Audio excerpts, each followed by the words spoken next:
the thing that drew me to spiritual life, particularly Krishna consciousness, the most was looking for a community, a sense of community, where I could have friends, and who weren't going to be too judgmental on me, who will accept me as I am. And so when I met Krishna devotees, they were talking about spirituality, they were talking about the simplicity of life, and they were also quite philosophical. I'll tell you what I did like about Krishna consciousness, those particular points. I like the fact that they were philosophical, they could answer many questions, almost anything that you could pose to them.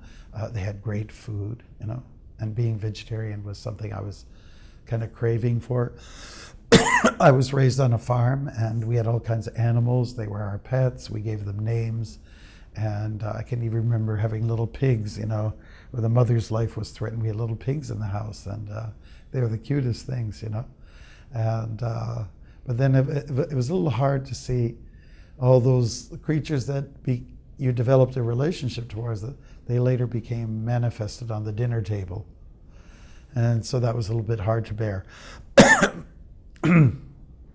So I would say that it was the music, early rising. It was the discipline. I was attracted to discipline. I needed that in my life, especially a lot of young men. They need that kind of, again, that kind of strength, that fortitude that really builds your character.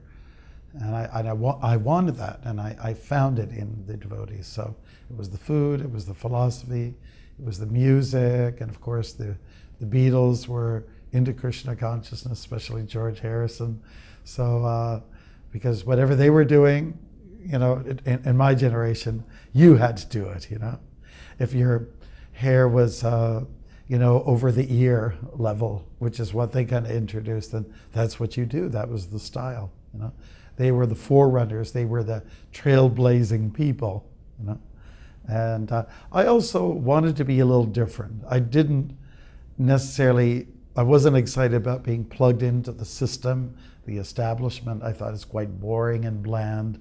And I wanted to be a little bit different. I wanted to be a little bit off the grid. And so when I saw what the Krishna conscious devotees had to offer, I said, yep, that's it. That's for me.